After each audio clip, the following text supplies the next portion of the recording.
Merci de nous rejoindre, soyez les bienvenus. Bonjour à tous.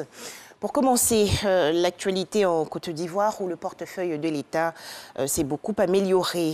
56 milliards de francs CFA en 2020 contre 28 milliards en 2019 et 6,4 milliards de francs CFA en 2018. Ces chiffres ont été expliqués il y a quelques jours par la Direction générale du portefeuille de l'État. C'était lors de la présentation de la nouvelle stratégie 2021-2025. Plus de détails dans le journal de 13h. Lundi 7 juin 2021, c'est aujourd'hui la journée africaine des frontières en Côte d'Ivoire. Le thème retenu est les villages frontaliers ivoiriens face aux défis sanitaires, éducatifs et sécuritaires. La déclaration du gouvernement est lue par le ministre de l'Intérieur et de la Sécurité. Le général Vagondo Diomandé est au micro de Michel Digré. Village frontalier ivoirien face aux défis sanitaires, éducatifs et sécuritaires. Un thème qui traduit la ferme volonté du gouvernement d'inscrire la problématique de la gestion des frontières au cœur des axes essentiels du programme de développement socio-économique.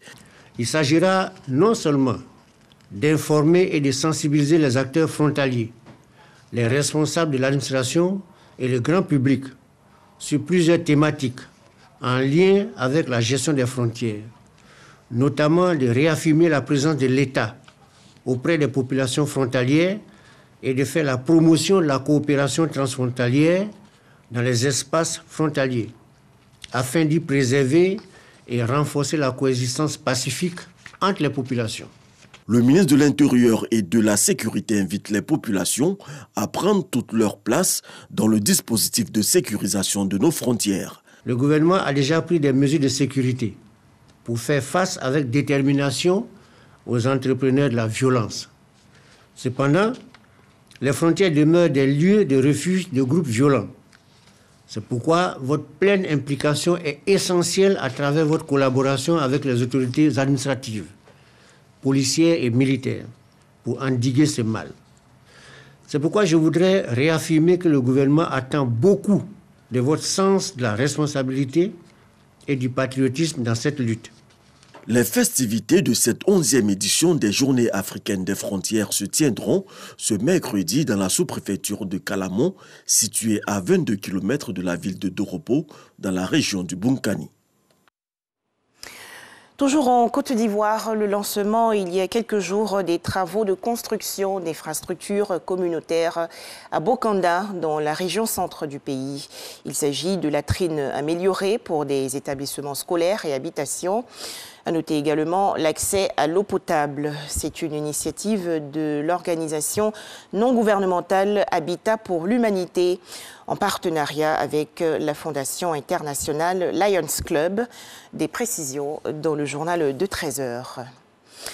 L'actualité hors de chez nous. Le grand jour aujourd'hui pour le colonel Assimi Goïta au Mali. Le président malien de la transition prête serment aujourd'hui à Bamako, au Centre international de conférence devant la Cour suprême.